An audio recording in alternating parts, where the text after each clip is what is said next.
di channel Kokocam.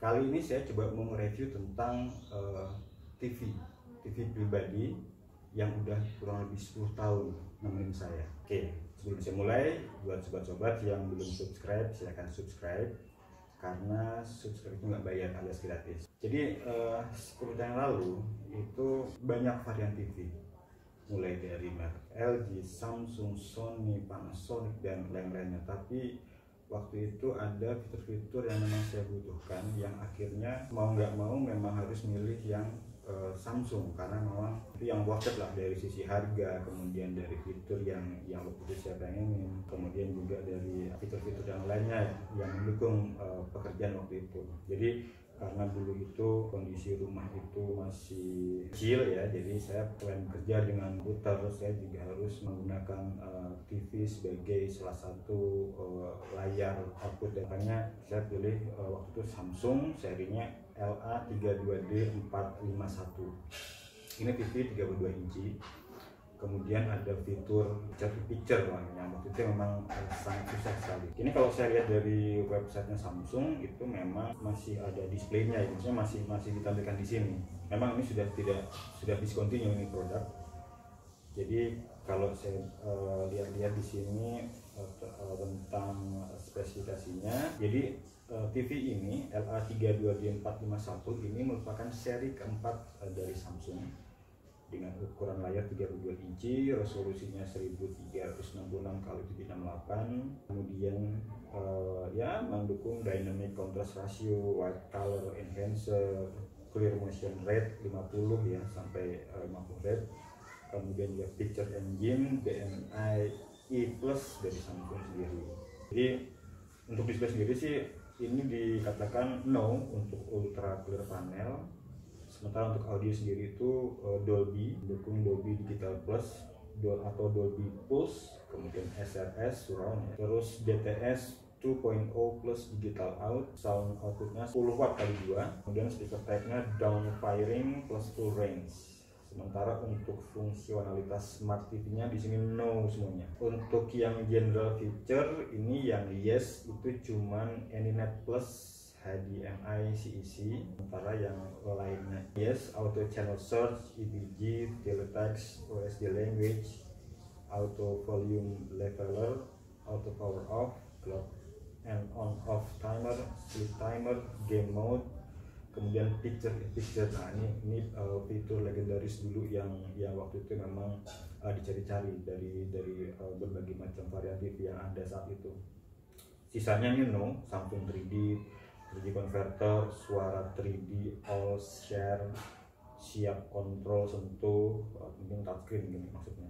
Kemudian smartphone remote support, wireless LAN built-in, dukungan adaptor LAN kabel, koneksi satu kaki, time shift itu no. Untuk sistemnya sendiri menggunakan tuner di TV internal, sementara untuk fitur MHP atau MHEG itu no. Input output sendiri di sini ada dua HDMI, USB 1, kemudian ada komponen YPBPR ini RGB ya, ada dua, composite in audio video juga dua, kemudian digital audio optical 1, PC in itu 1, RF in 1, terrestrial atau kabel input serta satu input 1 no.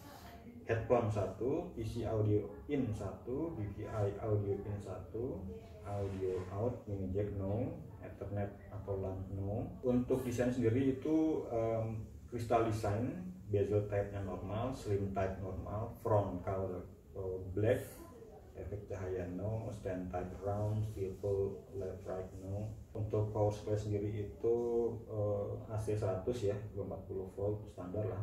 Power consumption-nya itu under 0,3 watt ya.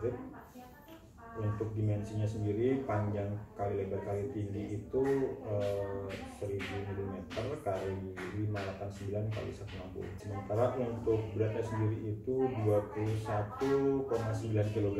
Ya mungkin itu sih yang bisa kita lihat dari spesifikasinya. Untuk selanjutnya coba kita lihat dari sisi fisiknya sendiri. Oke, lanjut ya. Nah ini dia TV-nya.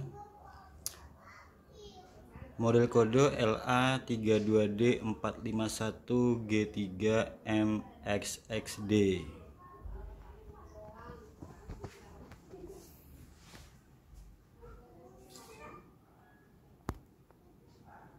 Oke, terus ini juga rambutnya masih orisinil banget ya.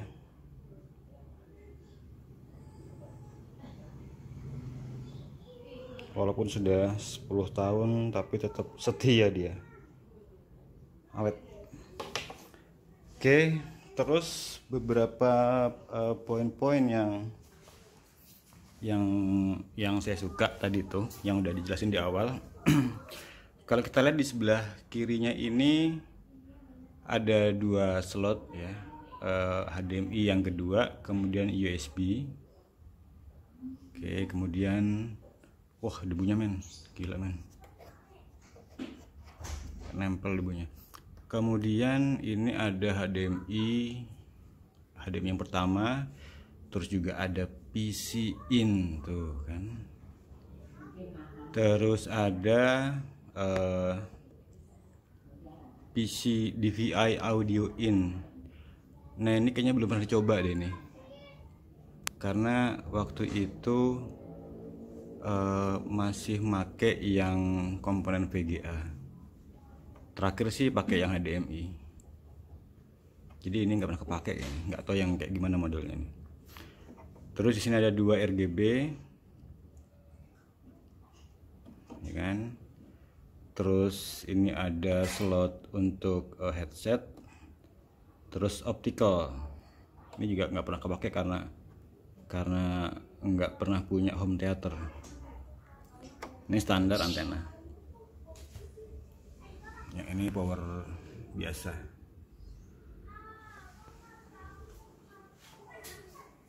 Kalau dari sampingnya sih ya slim gendut gitu deh. Oke. Nah kalau mau lebih jelasnya lagi, ini di belakang ini ya, tipenya LA32D451.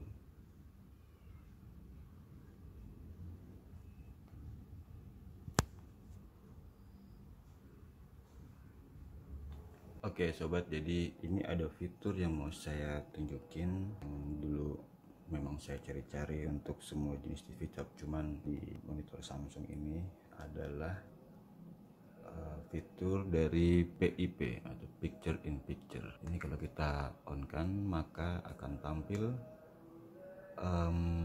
layar input dari antena, yaitu TV. Nah ini dulu fitur saya butuhkan sekali, makanya ini kenapa TV ini saya beli.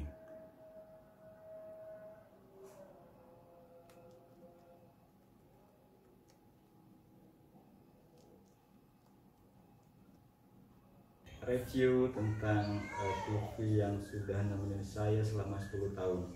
Ya moga-moga itu masih bisa 10 tahun ke depan. TV itu sekarang pun juga masih tetap hidup. Jadi ya waktu itu emang nggak stabil lah, Samsung memang top. Jadi review ini sebenarnya bukan suruhan dari Samsung atau enggak, cuman ya itulah experience atau pengalaman yang udah 10 tahun ini bareng dengan TV Samsung. Oke guys, kita ketemu lagi di channel berikutnya. Stay tune di channel ini. Sampai jumpa. Terima kasih sudah menyaksikan. Bye bye.